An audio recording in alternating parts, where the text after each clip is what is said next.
Now go ahead, go to FL. And we got our audio. We better keep an eye on this because I don't want that to swing. Oh, I can hear that. You can? Yeah, can you? Yeah, but only in this. Me too. Isn't that weird? That shouldn't happen. Try that again. Oh, there we go. Try it again. That's the amazingness of my mixer. You just friggin' made that out of a cardboard box. That's the most OG thing. I think this is the greatest ever. Yeah. Alright. Pretty decent. That's pretty. Oh, I think it's kind of soft. You think it's good enough? Well, you can turn it out here. Fix it. Yeah, but I'm not really sure. Well, I don't know. You're the audio master here. Yeah, but I'm at the max gain here, so we're gonna turn it up. It's got to be at the headphone out. Keep it playing. There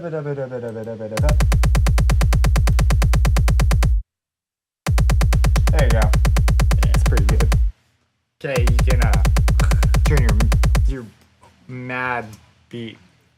All right. All right, I'm gonna switch FLs here. Bam! I am so sophisticated. It's amazing. It's almost painful. You want to open up your beat?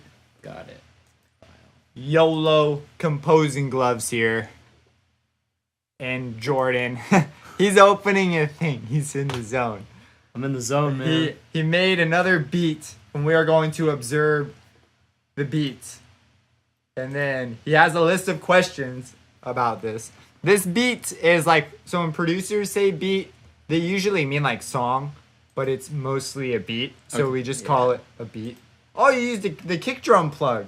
That's cool. Yeah, I use you've been experimenting. Yeah. So cool. Let's hope. I think that this is better than the first one I made. Well, yeah, that's the point. But it's it's still kind of like not very good. So we'll hear it. That's just humility. It's probably fire. All right, ready? Yeah. You ready, guys? All right, let's do it.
Is that it?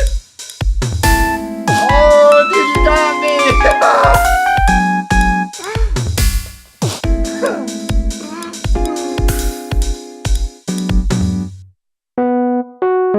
Oh, okay. And it just repeats. Yeah. Dude, that's it's a musical, you know? Yeah. Yeah. There's stuff. I noticed your computer was having a problem here keeping up. That should not be the case with this, which means your latency is probably really low. And this is a problem, if you're new, you probably run into. So go ahead, go to Tools real quick. Okay, where's that? Just because we don't want your computer flipping out.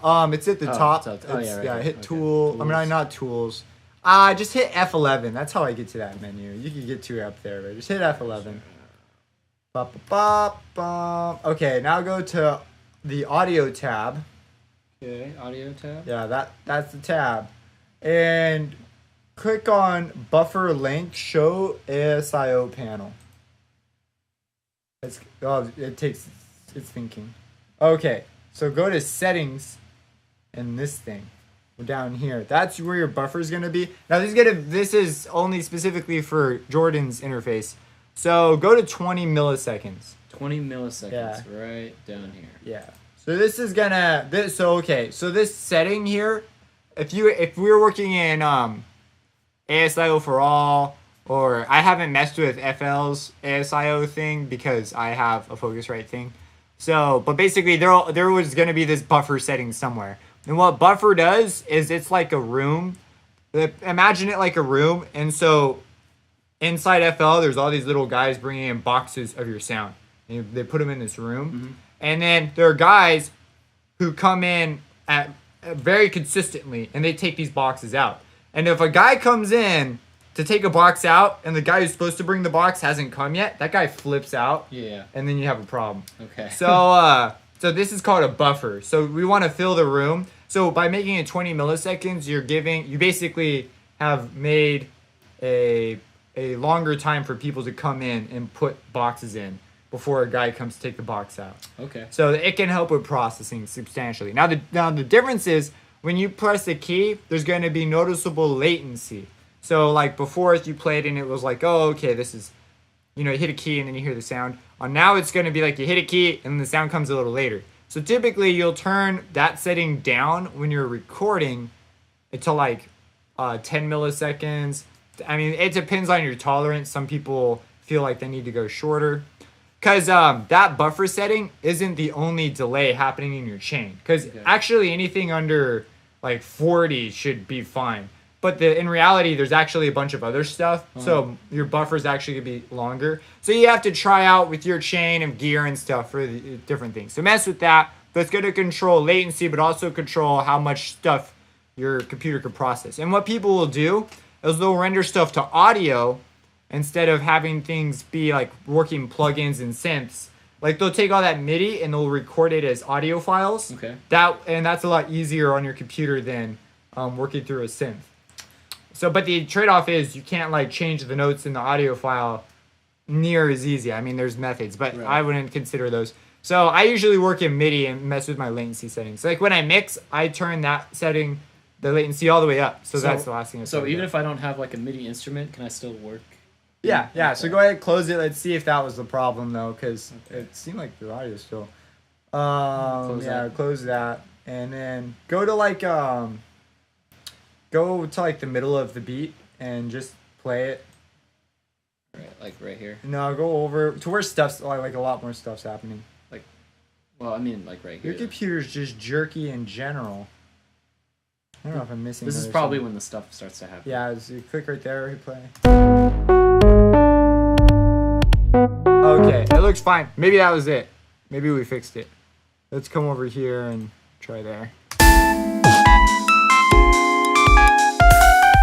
It looks better. It looks better. I don't know. We'll see how it goes from here. But anyways, if you're running into problems, that's one of the things you should check. It can make a big difference sometimes. Okay, so to your beat.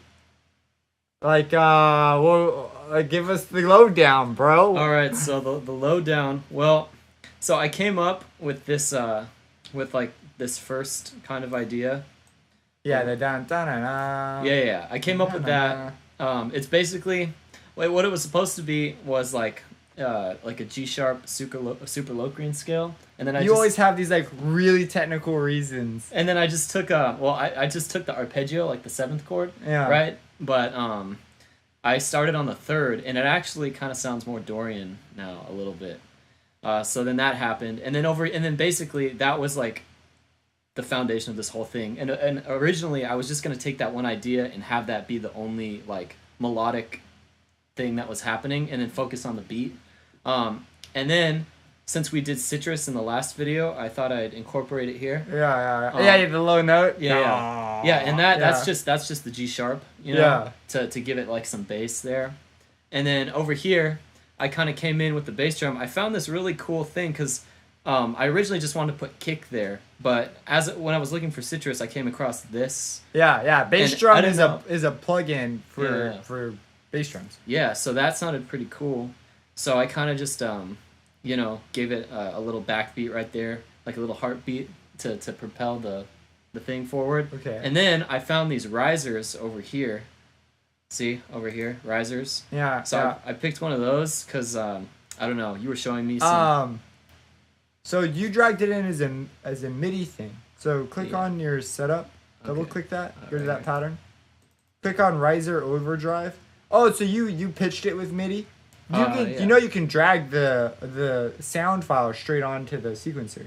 Oh, really? Mm-hmm. Oh, wow, I didn't know that. And if I'm not, and you can repitch it using other. MIDI is usually not the most ideal for this sort of a thing. And I kind of had to mess with it a little bit to get it the right length and like. Yeah, that's why MIDI's not always the best. Because MIDI is like a weird. Yeah, it's usually better to work with the sound file, and you can just drag it right onto the, onto there, and you can pitch it however you want using the pitch controls in there. So if I go to project files and I just open something, so like let's say I want that, I toss it on there, and then here, if let's say I want to raise the pitch but not change the actual length, I can go to like pitch resampling. Oh yeah. So it's right there in the channel setting. So you just drag that right onto the sequencer. Yeah, exactly. Okay. And then if you want it to be longer or shorter, you have this little Z cross and stretch. Oh. So if you put on stretch, you can like stretch it out. Now this will affect quality. So this thing has a time. So sometimes your samples will be all funny. Yeah. Like they'll be off time, and this actually could be the culprit. But basically, it's adjusting the time to keep the pitch consistent for you. So like you can move things around and it will change and keep the length of the file the same. But if we bring this down to 0, oh yeah, I guess that's just how it works. So we have auto. Let's try it on something like so you have different algorithms to restretch. Okay. And if we come in here, that's how we change the pitch. Yeah. And the way this works is you're basically changing. So an audio file, if we zoom in like really, really friggin' close, like this, oh geez, I don't want the spectrum view. Where's view on here? Eyeball. Spectrum. Pretty okay, color. So if we zoom in, zoom in, zoom in, zoom in, zoom in, zoom in, you're getting closer, and there are actual points that are your sound file.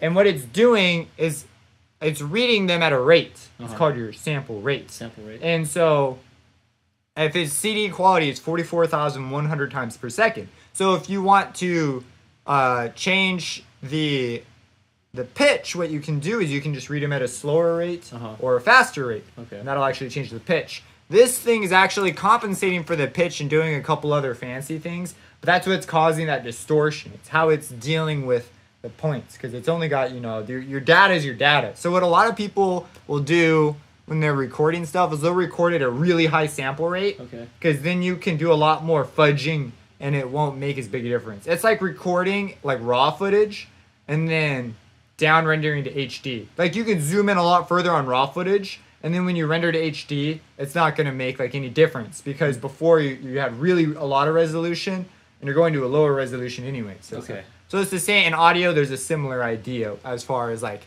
so what people do is they'll record at a higher sample rate, and it just gives you a lot more stuff to work with. And there's another one for the y-axis. It's called bit depth that can offer some other things, but there's like this weird relationship between them. Anyways, I don't want to give you like a boring lesson on digital audio, but yeah, you could. The point is, you can drag stuff into the sequencer, and you can pitch it around directly in here, and you can change the length by hitting the stretch and just dragging. Right. And if you have Z cross on, so like let's say you have your file, and if you drag to a point that's not exactly on 0, you'll get a pop. Yeah. You don't want that. So you can have 0 crossing on, and what that'll do is it'll make it so that you always land on a 0 crossing point.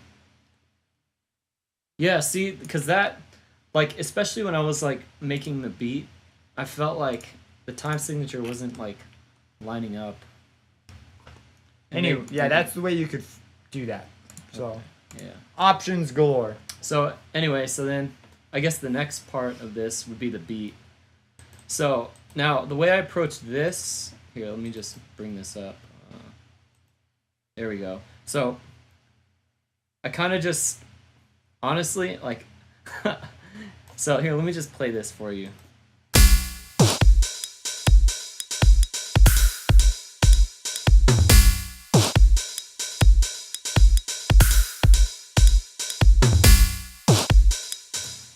So that was like the beat. You got some panning going on, but I don't see any panning on here. Yeah, oh, and that's another question I had. So, like, look, when I bring up the mixer, nothing is in any of these channels. Well, we talked about that. We did? Yeah. Oh. But it's okay, because I don't expect you to remember everything. Okay. So, remember the step sequencer, they by default will go out the master. Oh, yeah. And the step sequencer, you have to assign it to Oh, channel. no, I remember. Okay, I remember now. Yeah. So that's why that stuff is all, okay. yeah. Yeah, and what the heck? No, Where's my sound? And the actual patterns, like 1, 2, 3, and 4, they would all end up in here, right? No, patterns, your patterns are separate from your channels. So these are your channels. And your channel will go out a specific mixer channel. Okay. Oh. Yeah. So if I want everything to come out channel 4, I just, change them all to 4s. Yeah, so as far as the panning, like, I mean, if I click on this. Yeah, so you did panning internally. Yeah. Where'd you do your panning? I kind of just clicked on stuff. I don't really remember. Click on I think I know where you did it. Click on one of your samples that's panned, like the hat. The hat. I know the hat's panned. Where is it? It's the top one. Right here. That one. Yeah, that's where I did it, right here. Even though it doesn't You got say. panned. That was I got panning. So is it another hat? So go back. Close that. No, that would be reflected in the. See, they're linked. Check it out. Huh. If I change this panning. Okay, yeah. So check it out. If I change this panning, it's linked. See how it's changing? It's like, oh. Oh, well then I guess I did you the want panning. to pan, and so it's not that panning, but there's another panning option in here, and that one's not reflected. So yeah. Go to that one. No, I definitely did like a bunch of stuff there. You want me on the hat? Yeah, and then go to the cog. Nope, it's not that panning. What the heck, man? Okay, wait. Solo the pattern and just play this pattern. So. Okay, so just click this pattern. Just the hat? Yeah, just play the hat. So. Well, that's okay. Don't do it that way. Just right click on it and hit solo. Yeah. No, that thing's panned. No. Yours says it's coming out the both channels. I think it's my janky mixer. Keep that playing. Yeah, it's my janky mixer. By the way, so he's too poor to afford an actual mixer, so he built one out of cardboard. And it's amazing. Yeah, it's pretty freaking cool. Yeah, it's my janky mixer. It gets non-linear at the extreme values. Let me just turn this up then. Alright. Okay, so that wasn't panned. That was the janky mixer. Yeah, because I don't think I did any. I was like, did I do panning? I don't know. Yeah, so it looks like you did do panning on the one symbol, unless you just did that now. Yeah. The MA Fizz symbol. Yeah. Ooh. So this beat doesn't really fit with this melody line. And yeah, so you were mentioning you were having a problem. Yeah, so I was having a problem. Well, first, I didn't really put a lot of thought into this beat. I kind of just, I heard it in my head, so I put it down, but I didn't take into account, because look, my BPM right here is 140. Correct. Okay? But this, the thing that, the Fender Rhodes part that I wrote, like the main melody, that, I wrote that in a different time signature, and I don't know how. Because look, if we go back to the piano roll here. I wrote it in a different time signature, and I don't know how. Yeah, because listen. Here, wait. Pattern. Your computer's still really slow. That's 90. That sounds like 90 beats per minute.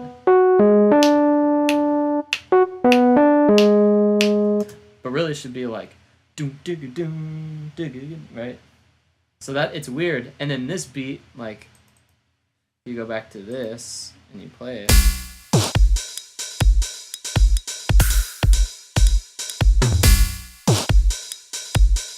So whenever you start a composition, if you're gonna go with an idea already, Yeah. you have to set your BPM first. Oh, okay. And then So how do you do that? because you're gonna run into all kinds of weird problems. Yeah, because like I feel like if I could turn on a metronome while I was making everything. Like, yeah, so the metronome button is this guy up here. Oh, really? Or you could hit M This? on your keyboard. Yep. So then how do I play it? Well, that's your metronome. So click on the Rhodes pattern. Okay. And then let's listen to that one. So you see, it's not. Yeah. I mean, So- it kind of makes a cool effect, but I didn't mean to do that. Yeah, so that's how you turn the metronome on. Okay, right there. well, now I Sometimes if that metronome's not like vibing you, like I've worked with when I do recordings with people, recording sessions if you want to be fancy.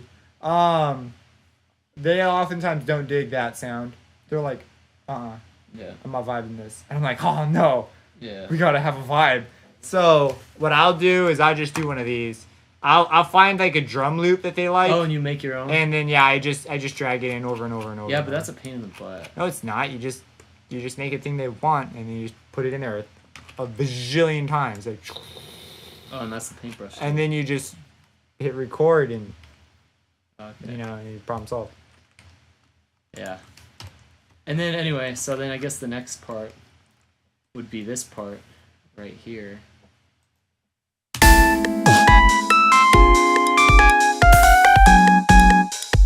I love that so much. So basically, what that is just basically a 2-5-1. Yeah. And I just voiced the chords, in a way that I thought was cool. Okay. Now I like that's the first time you've said it's cool, so I did it because it's cool. Yeah. Yeah. I mean, it makes sense too with the. Yeah. Yeah, but this line right here, yeah, I like it, and then the common tone right here, that C natural. Yeah. It just makes it like. I could just imagine like. It just makes it like. I could just imagine so like nice. some like. Oh, you know what? I think I just realized what that audio problem we were having is. What? I've been thinking about it sort of in the back of my mind. Nope, we're on ASIO. Gosh, dang it! What is causing that? We're gonna mix it back to switch.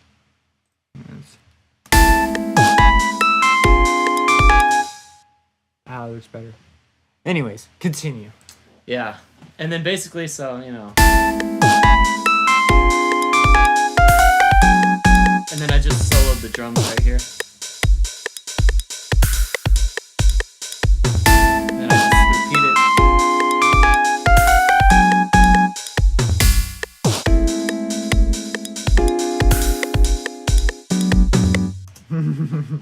Nah. I'd put that in the back of a video game. Yeah. It'd be like you're in like a factory or something. Yeah. You're like, oh no. Or the Pokemon where you get stuck in that one with all the stupid pads. Yeah. You teleport from room to room. You're like, I don't want to teleport anymore. I just want to go to the bad guy and beat him. Yeah, this is what would be playing. And it just go on and on. Basically. Until you're just like, it's in your head, man. You can't do anything about it. Yeah. Cool. You said you had a question about quantizing. I did have a question about quantizing. So, I guess like the way I thought that you would do it is like kind of do that and like oops. What did I do? So what are you trying? Well, what's your goal? What are you trying to do? Well, okay. So, like these are here. This is probably a better example. Like over here. Where is it? Where's the road? You're down. You gotta. Yeah. Yeah. So like this, right? Mm-hmm. Like that is obviously not at 140 beats per minute. So is there a way to quantize the beats to 140? Like, so the only way you'll be able to change that thing is if it's somehow a division of 140, like it's some multiple. Because then you'll be able to just, cut it down to halftime or whatever. So here, But otherwise, you're going to have to rewrite it at the correct tempo. There are some interesting tools, though, that you could try. So let me, let me show you one. So I'm going to open up a synth. We'll go with Harmless. Because Harmless is so cool. I wish by default it would open up with this. I don't like how it's not the default. Okay, so I'm just gonna put in notes. Okay, so what I could do is I could select my notes, and you see how there's this little arrow guy that shows up? Yes, I see that. His name is George, and what you do is you click on George, and you drag, and it does one of those for you. Oh, wow. Yeah. George knows a guy. So you're able to do that, and that might fix your problem. It might, in this case. In your particular case, I think you're going to have to rewrite it and keep the chord idea. So with the metronome. With the metronome. Yeah. Because it doesn't sound like it's a multiple that would work. It's not, yeah. So you're going to have to, yeah. That's the only problem. Because once you had the drums going, you were able to find where you were. Yeah. So what I'll do, if I've written this piece first, because sometimes I want to write my melody first. So I'll write my thing, and then while it's playing, I'll go to my metronome and I'll right click, and I'll hit tap. And then you can play it, and then you can tap in your, you tap with the beat. Oh, wow. And that'll work out. Oh, jeez. I have had my speakers on. It doesn't. It's your stuff start coming out the speakers, so it's not that big a deal. All but anyways, yeah, I could tap with it while it's playing. It's like holy crap, and then could set my tempo that way, and then work from there. So that's another method. Yeah, that would have been a lot. That would have been really helpful if I knew that. When I was yeah, so now you know. Now I know. Now you can fix that next time. And you also know the mystery of where your mixers were going, where your channels were. You're like, what the heck? Where's my stuff so I can process it? And add effects. Yeah, but they're all right here. Yep, they're going nowhere. So but what about these? These technically should be somewhere. Yeah, they're all going to your master. Yeah. You remember that's what the no numbers means? Can I divert these? You mean so when you say divert, what we say in audio is route. Route. All right. So we want to route stuff. All right, route. So we say we've got our sound going to our master, and we want to insert effects. So we're gonna route them so that we can put stuff in the middle. Okay. So go ahead and select them all with your little green column thing in the middle.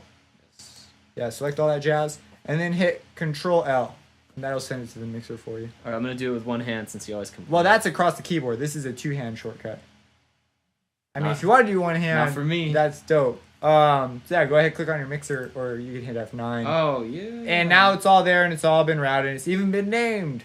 Dude, that's so cool. So, and colored. I mean, it's great, yeah. So typically, if you're going to name stuff, you want to name it in color at first. That way that stuff gets sent to the mixer. Yeah, okay. But now it's going to your mixer, and if you play it, it's coming out everything. And we're like, dude, that's so dang. Yeah. That's great. Cool. So yeah, do you have quantization. I didn't even talk about quantization. So let's say that I played in a beat. So you can record what you're doing. So if you click on this record guy, it's going to tell you, what would you like to record? And I'm like, thank you so much for asking me this question. I want to record my notes. I don't want to record audio or any of that other junk. I just want notes. So I'm going to hit notes and automation. And then I'm going to be playing this amazing patch that I just created. Oh wait, where's the reverb? Bam. That's the patch I'm going to play. It's amazing. We're going to turn the pluck up more. Where's the pluck? It's up there. Cool. And then I've got a recording, and so as soon as I hit play, it's going to be listening to my keyboard for me to play stuff. So I hit play, and then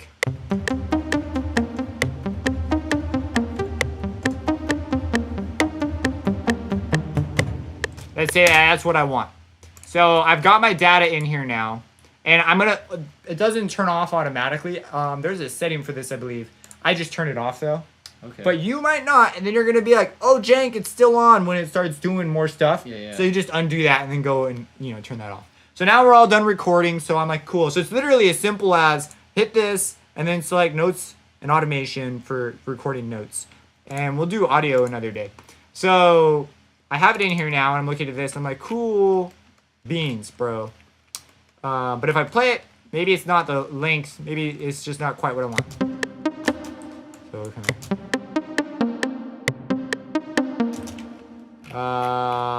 What the heck? That is not what I played.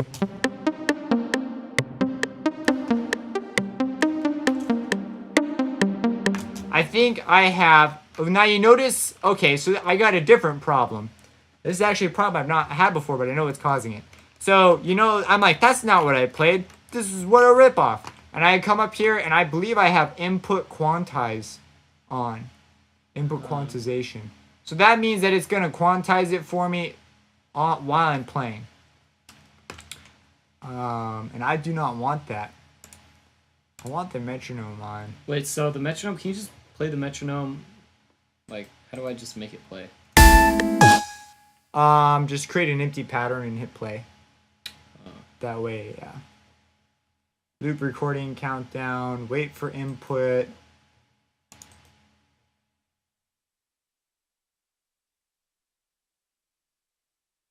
Okay, so in here, we have these note end and note start quantize options.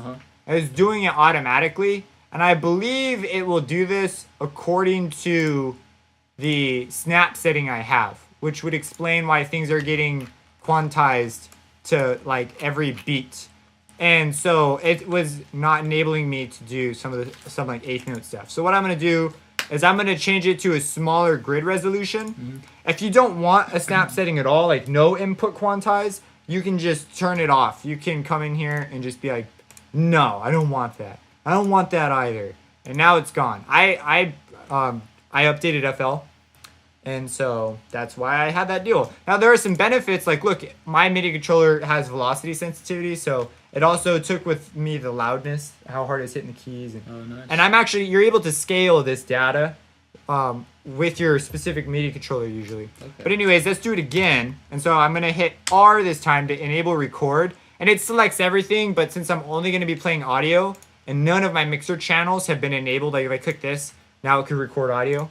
Since I have none of these enabled right now, especially and there's like an input, like you gotta do all this other stuff. Right. So basically it's not gonna record audio, it's just gonna record my MIDI if you hit R. So I am a big fan of the shortcuts, so I hit R. But you can come up here and click it and it'll give you that shindig again. So now let's go ahead and play again.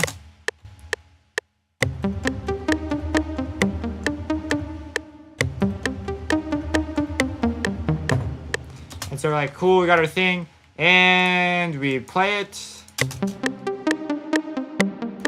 So you see I'm a little off. And now it's not doing any weird quantizing stuff. Now, I'm pretty close to the mark. Yeah. So if I had input quantize on, and I had my snap setting to like a fourth beat, or maybe since I'm only really playing eighth notes, I could change it to eighth notes. But here I could come in here after the fact, and I could hit Shift Q. Okay, Shift Q. And that, now it just whoop, that shifted everything over, yeah. Now it's on. And if I want to scale levels and stuff, there's actually like tools for that too. But basically, so you hit Shift Q, or you can come over here and you can go to Tools. And now there's Quick Quantize. So you see we have here a couple of quantize options actually. We have the Quick Quantize, which is what I just did, I believe. I hit Shift Q though. Oh, Quick Quantize start times. Okay. So you can, quantization just means to conform to a value. So we're taking everything and we're saying we want you to fit, this outline. So you can quantize the starts of your notes. You can quantize the length of your notes so that they all fit to a certain length. So that's the end. So you can quantize the ends and the starts. And if you hit Alt Q, this brings up like the really fancy quantization. So you can quantize the duration. I brought that. I found that when I was trying to quantize the stuff, and that came out. I had no idea what it was. So this is like the bells and whistles of quantization quantizer, I guess. So they've got, I guess you could say presets, but this is almost a case by case. So I don't ever really bother with the presets. There's only like a couple knobs. So you have quantize in time, leave in time, duration. So you can change like the average length of notes, and you can see your effects here on the grid. So if I change duration, you see that it stays to pretty much what it was. Okay. And if I move it all, it'll make them all the same length. Oh wow. So I'm able to scale. Maybe I had like some notes that for whatever reason it just was like a blip. Yeah. And so I can lengthen those back out. And then you can come in here, change the start time. You can't really see it here because I was pretty on the mark and I'm zoomed out kind of far. But it's moving the start times of all the notes. Does this work? Like, let's say you're... Oh, you know what? You can't see it because I already quantized it. So let's go back and hit undo it. And now let's go. I was like, I'm on the mark. I'm so good at piano. Hey, the quantization doesn't show you anything. So we'll go to Alt Q again. Okay, so now when I change start time, you can see some of the notes are now moving around. Yeah. So that's what the Quick Quantize is going to do. Okay. And then you can change the sensitivity, basically just like it's looking for values to pass a certain threshold. So high sensitivity, well, low sensitivity, you know, it's not going to be triggered as much. And then really high sensitivity, you know, whatever. And then you have like levels down here. These are your, these guys down here. The volume level of each thing. Sure. So you can actually change the panning. But if we go to velocity, we're able to quantize velocity and various controls. This has to do with all this stuff down here. I usually don't touch these because I touch these up by hand. And then you hit accept. If you hit X, it won't quantize. It'll like cancel it. And you can hit reset to go back to your original settings. Yeah.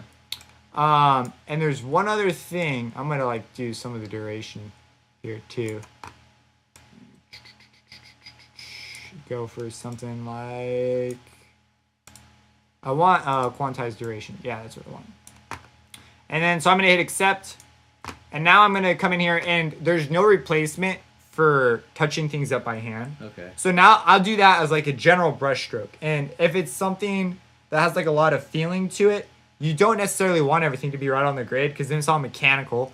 And then what you do is you come in here and I'm like, oh, okay, I want this note actually to be like slightly ahead. Yeah. In this. And you can come in and make decisions like that. Right. Usually there's a mix of quantizing. Like if you listen to those old J Dilla beats, you know, when they have like that those displaced off beats. So it sounds like something like yeah, those are still pretty on quantized. Yeah. I mean, I don't know who that is, so. Oh, okay. But what you just saying sounded pretty quantized. Yeah, so that's what you're gonna do, and sometimes you just go through and do it by hand. Mm-hmm. Like sometimes just doing things one note at a time is gonna get you what you want. It's gonna do it the first time, and that's just more effective than trying to do it with a general thing. Because sometimes it's just not gonna produce the exact result. Right. So, but yeah, anyways, that's quantization. That's how you do it. Okay. Yeah, so I was thinking we could make a beat. All right, we can do that. Here, let me open a new file. Do you have any other questions? Let me see. I actually made a question list. Yeah, I saw that. I was See? like, whoa. Question list. All right, let's see. I think that's it. It's getting kind of dark. You want to turn on a light? Yeah, I'll do that right now. Yeah, so how to copy and paste sections easily, but You got that now. Control B. Yeah. Select, shift, drag. Yeah. Yeah. Got it. I'm gonna turn on the light real quick.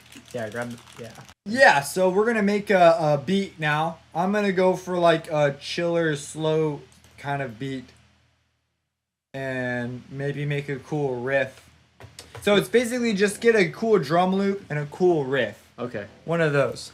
Got it. And that's what we're gonna aim for. So I'm gonna do the same. All right. Bum bum bum bum bum bum. Okay. Let's go ahead and do things similarly. Yeah. So here, like.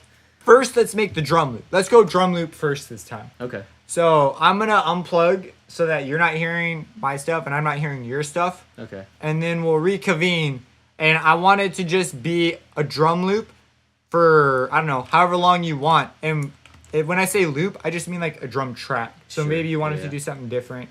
Well, I'm just gonna do like 4 bars and then loop that. Okay, yeah. I'm gonna make I'm it really thinking simple. similar. Yeah. Yeah. So Yeah, cool. it'll be cool. Set your tempo. You know, that's a big thing too. When you start making a beat, consider your tempo. Don't leave things at their default. Dude, automatically. I know what I wanna. Middle mouse click to reset values. Hold up.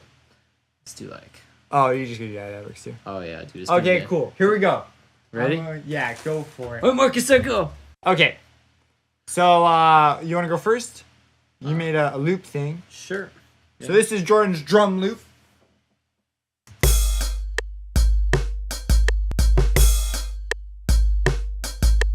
Nice. So pause it.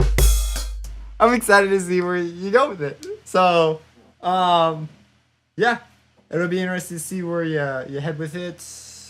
Well, that's all I got right now. So now you're gonna add some synths and some things. So should I put down a? Yeah. So what I did. So let me show you what I did. So mine doesn't have. Mine is simply 2 kicks and a clap, but I got a vibe going. So this is what I have.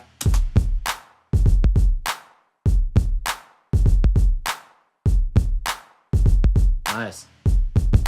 Yeah. And so I'm gonna add in like a what I'm seeing now, holy crap, stop. Okay.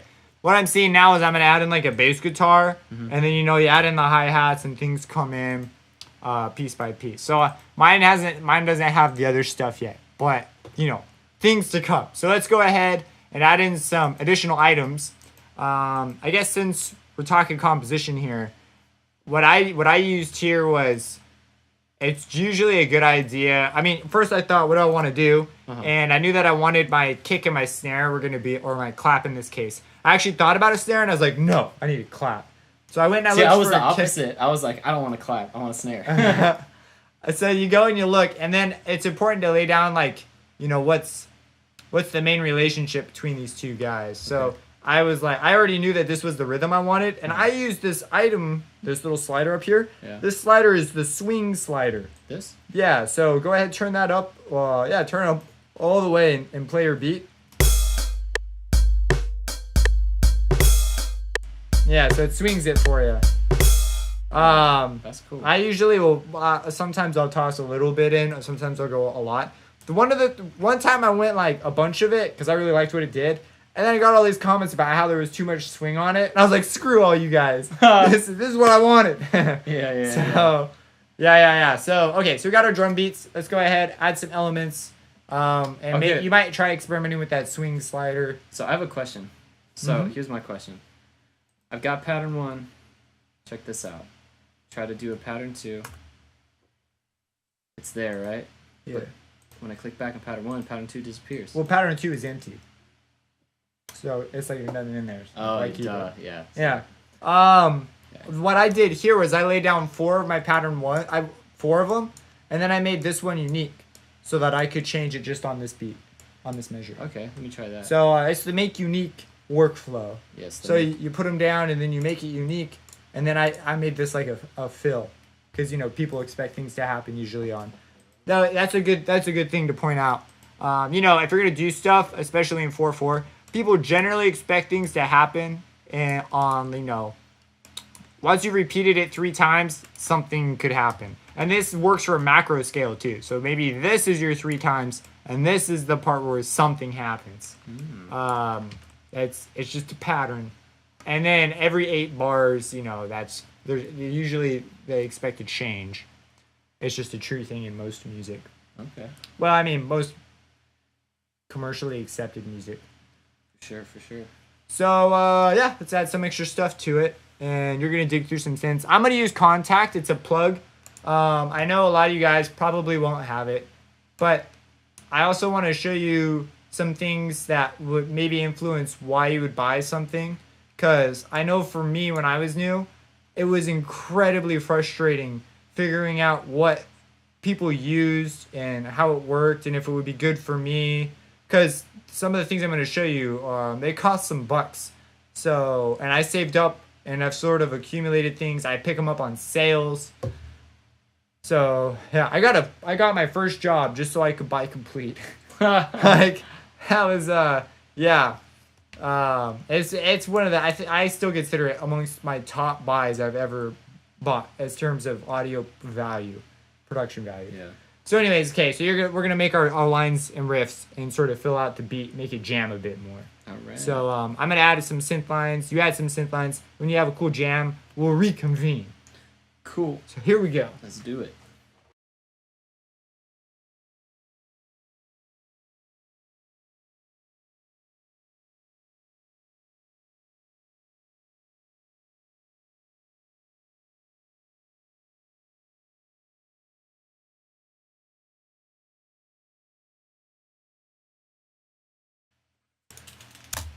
Okay, so we're recording again. I think from now on, I'm not going to record through FL as a recording medium. I'm going to just figure out how to get it to go straight into OBS. Okay.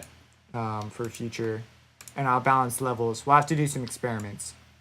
But okay. So, my FL crashed. I'm going to have to do a raw audio dump and save the audio the really fancy way. So, anyways, we completed our beats. We've already heard each other's beats, but you haven't heard them. So, Jordan's gonna quick play his. yours has the blues form. Yeah. Like you described. Kind of. So there's a blues form. Things that Jordan really improved on this one were, he's got like a riff kind of thing, which is something that I haven't seen in his beats yet. So that's like good. And it establishes like a groove, which in your other ones you sort of have like all this free form kind of stuff. And so on this one, you're leaning more towards like the beat, like making a beat that just grooves over making like I don't know what your other stuff would be called. It's like they're more musical ideas though, I think. Yeah. So this one's got like musical ideas, but it's like more like standard. Yeah. You know, like yeah. standard. Oh, this is everyday stuff. Which I think normally I guess that could be a bad or good thing. Yeah. So, but I really think this like fits more the character of what most people would call like a beat. Yeah. It's functional. Yeah. There we go. We'll call that. It's functional. I call this J-Dog's Groove.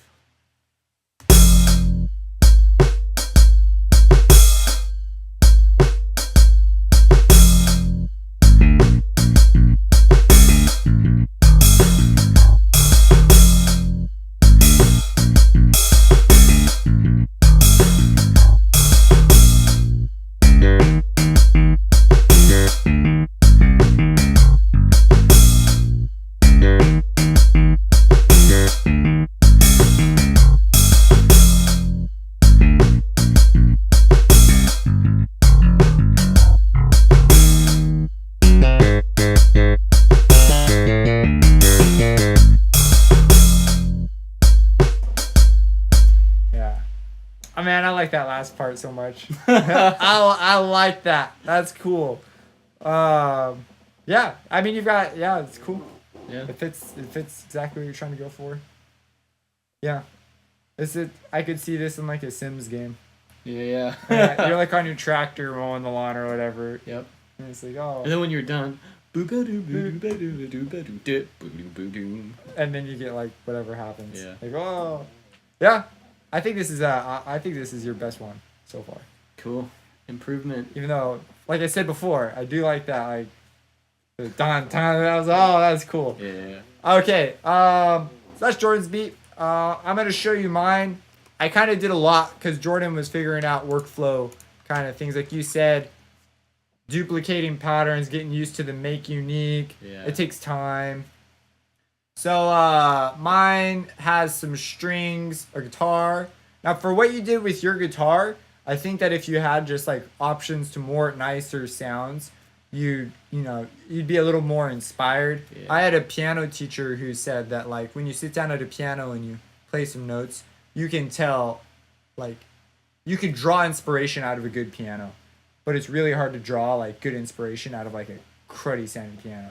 Yeah, that's true. It's like not necessarily that like you can't play good things on it, but it's like it's easier to. Yeah. This was the she plays for the Chicago Philharmonic. Oh wow. I found out that I'm like related to her not by blood, but through like a bunch of like marriage madness. Oh wow. So I ended up getting a lesson with her. So she's like really freaking good. So I was like listening to everything she said. I was like, tell me what to do, and I will do it. And so that was one of the things I remember her telling me was like it was just interesting. So I've always thought about sound sort of like you have to imagine it in your head, and then you have to know that this isn't the sound right now. Yeah. Like, but it could be this sound. Like, it's up to you. So it just varies. So for mine, I'll go ahead and play it for you. This is what I got. If my stuff wasn't soloed or locked, which I just did, this is what I got.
Dope. What happens next? I don't know.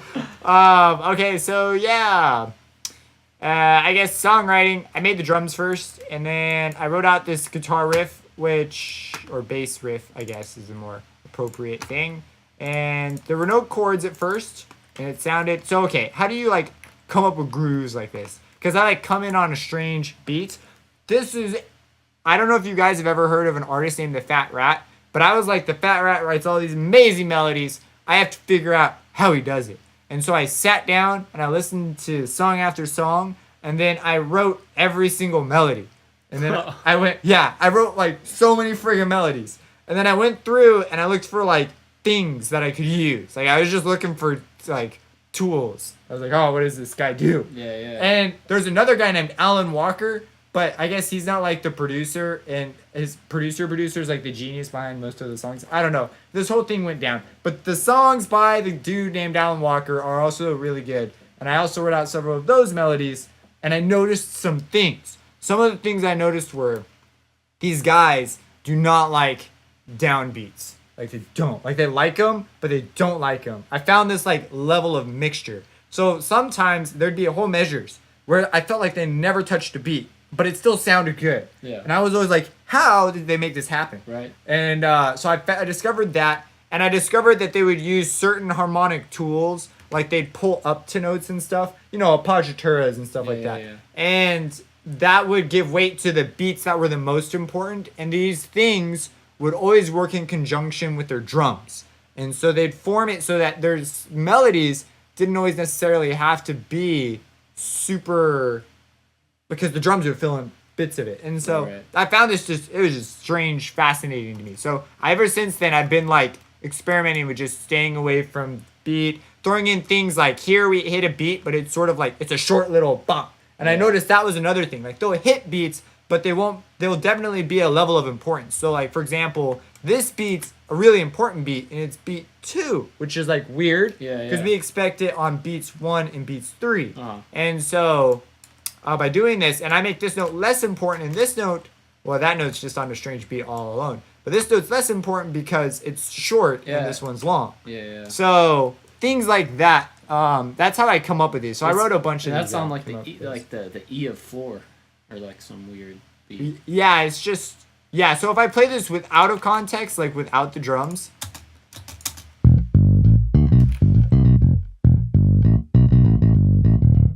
And like it takes a while to get back into it, because you're like, where's the beat? Where's the first beat? Like it's going. Right. But the drums give that to you. And now there's like no question, like right away you know exactly where you are. I find that kind of stuff amazing. Yeah, you know it's interesting, like if you listen to those old like James Brown, or like Parliament Funkadelic records, like the downbeat is like super important, right? But everything else is on the upbeat, It's all Yeah. Oh, the stuff that grooves. And there's a guy named 8-Bit Music Theory who makes videos too, and you should watch his Why Does Mario Sound Fun episode. And he talks about that. Oh, that's it's theory heavy, so you would dig it. I'm not sure how much of our audience would dig it, because it is he tosses around theory. I mean, it doesn't go too crazy, but it's definitely, he expects you to know some stuff. And so some of you probably get lost pretty easy. But I think you'd be fine with it. I think you'd groove with it. So he does a lot of analyses that I find really useful, and then I'll go and I'll do my own, and I'm like, oh, this is really cool, and away we go. So anyways, that's how I came up with the bass line. I was sort of experimenting with this idea. I came up with this groove, and then I duplicated it and did something different on the last rep. That's why this is bass number 2.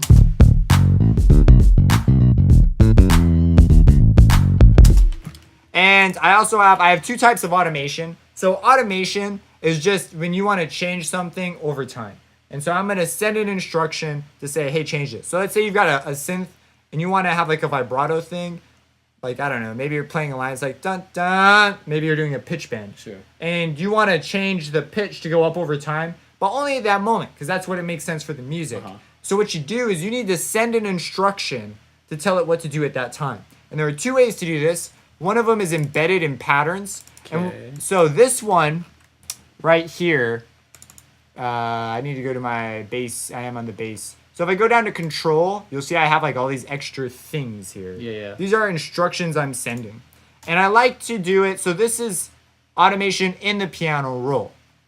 And so what you do is you go to the control you would like to control. Whoops, I clicked on oh, it popped up pretty quick that time. Anyways, you go to the thing you want to control, which in my case, I was interested in moving things in this area. And let's say I want to move the speed. Okay. I right click and I go to edit events in piano roll. Yeah. And then that option will come up in the piano roll. And then I can draw in like curves and things to control it. Okay. I actually recorded this one in. So I hit record and I just pushed the knob when I wanted it to do its thing. And so that's how I got, the little, that's what I'm controlling with these. And these are nice because a lot of people don't use these. Like producers. It's subtle, Well, I mean, the producers don't use this tool. Oh, really? Like a lot of them. Because they don't know about it or they think it's silly because they just don't use this. I don't know what the deal is. And other DAWs, this is like the only form of automation in some cases. Mm-hmm. Like it's kind of like a mix between this one and the one I'm going to show you. Anyways, we're not talking about other DAWs. But yeah, I think automation in FL is a real strong point for controlling things and getting to things quickly. But anyways, I like this one because it goes with your pattern. So as I move the pattern around, like it stays there. And I use that for the volume of the strings too. So every time you see these like fade things, like these gray areas, right? That's automation happening. So like things are fading in and fading out dynamically, and it's contained inside my patterns. Whereas this guy out here, I can move him around. Like he is individual of pattern clips. He is just a lonesome instruction. Yeah. And in this case, I have a change of drum flavor here. So we have drums 1. So this it, the kick changes. So this brings up the volume of a second kick. So here I have my kicks, and I've been using this guy to layer him so that on certain beats I get like an extra, like I get syncopation basically. That's what I'm doing. And so now with my bass, doing his thing, like boom, boom, whatever, blah, blah, blah. And this guy, I felt like this kick wasn't the best for that. So I was like, I'm going to bring the volume up of this guy, and it's going to sound dank. And so I did. And that's what this control does. It is telling that drum sound to turn up and get louder. Yeah. So when you do this, what you'll do is you'll say, okay, I want to do that. So what you do is you go, all right, you go to your kick drum, and you just right-click whatever you want to do. In this case, I wanted to make it louder. Okay. So I go to my volume control, and I hit create automation clip. Okay. And this is typically, like when I'm making dubstep or doing a lot of sound design, this is what I'm doing. When I'm making like dynamic movements with string sections and stuff, I use the other option. Right. So like the strings, I want their fades and stuff to be with the notes. I don't want it to be a separate thing because that's not embedded. It's confusing. If I move it and I don't move that, then I'm gonna have loud strings and the dynamic it'll be like over there. Right. So I want those together. So for that I put it in here. You see here's like the fade, and so these strings fade in. Oh, I accidentally reversed my kick.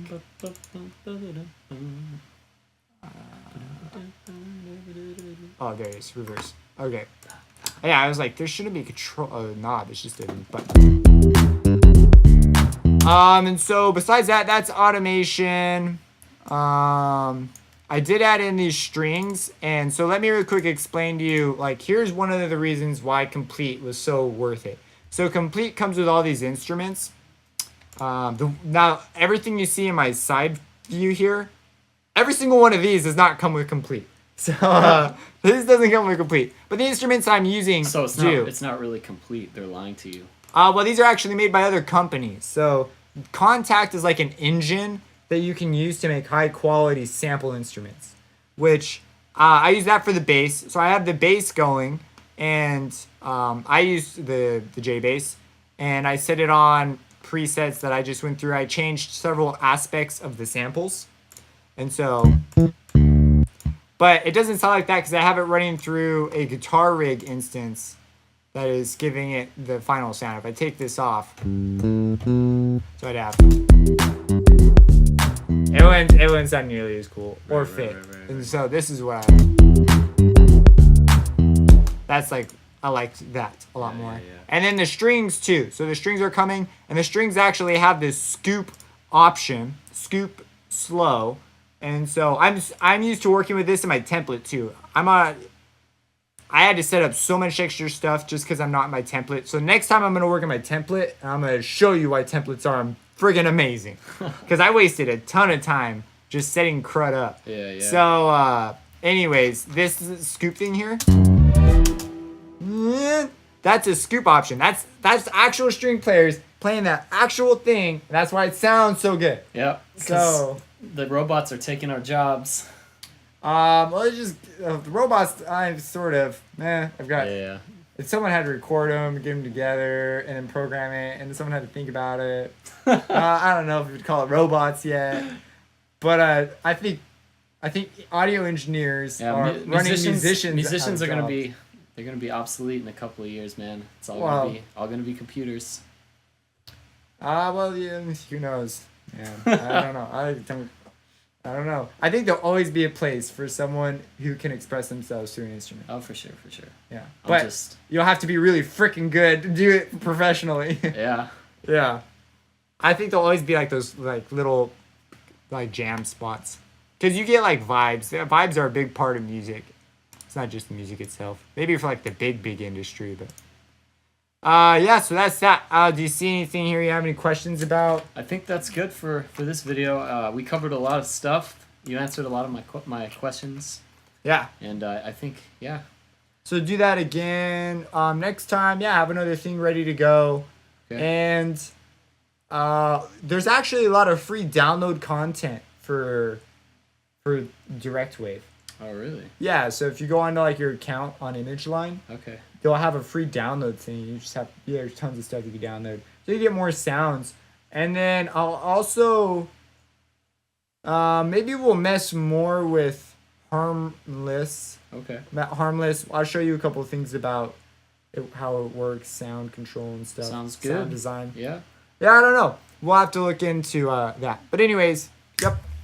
Subscribe and have a blessed day.